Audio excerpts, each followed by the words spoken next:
and welcome to the inspiration experiment on day 26. Now by that time I would have expected about 26 different videos about how inspiration is guiding my life and what wonderful adventures I've had so far. We've got about 5. What happened? I got completely, I don't know, you can call it sidetracked, you can call it disinspired, you can call it anything you like. But one thing that I haven't been is consistently doing what I set out to do. I set out to film myself twice a day, I set out to give updates, and I got in such a funny place with myself that I couldn't even be bothered to do that. So how did that happen? Our behaviors are results of what's going on in our mind. So what was going on in my mind that kept me from actually doing what I had set out to do? It's quite simple really.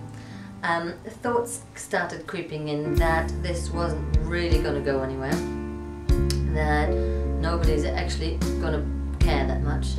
If nobody can be bothered, why should I be? I felt insecure in myself.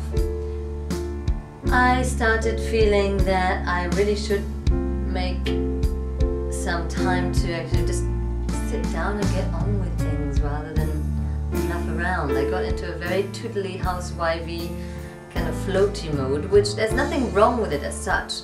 It's just that if you actually need to go places and you feel better when you're active, it's hindering. I think that a lot of things have come together for me emotionally. There's a lot to digest, but then again there's always a lot to digest. There's always lots going on in life. So is everything I say just an excuse and I just haven't done it? Now one thing that bothers me about it is that I know that when something's important to me I tend to do it. However, over a period of time the importance level seems to dramatically sink. So my question will be, what can I do to actually stick to things? Or what am I learning from this? Well, what I'm learning from this is that everything is so relative. You know, how important is it to create the inspiration experiment and actually follow through with it? Well, the only person to decide that is me. So if I suddenly go, well, I can't be bothered, then it just won't exist.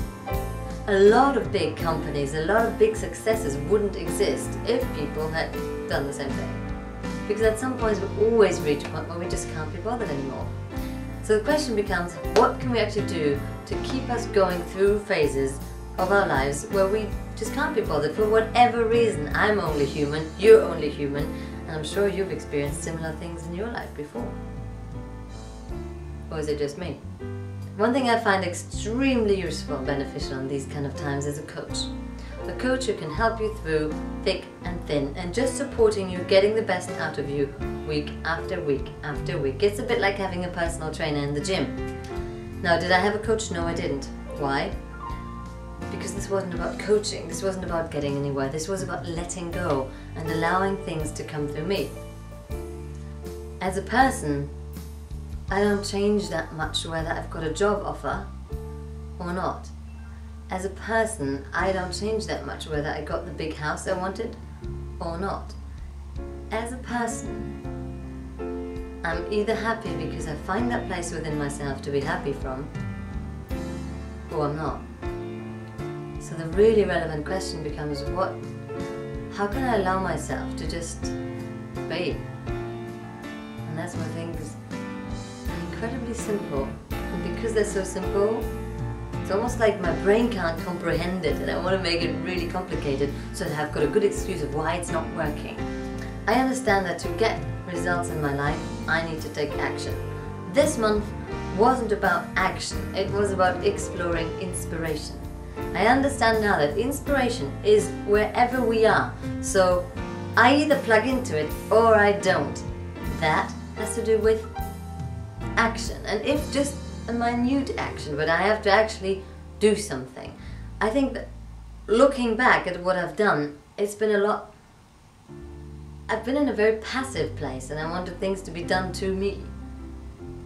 Sounds naughty. But I think if we can find joy and actually actively pursuing whatever it is we want to do, we'll have a much happier life. So what next? I got that little idea in my head that next month I might be going for a challenge experiment where I do all the things that I never wanted to do. For example, send my music to the record companies, follow up on it, practice my speeches, all these things, and then report on how it's going so that we have a log, a public log, to see whether Evelyne is pursuing her dreams.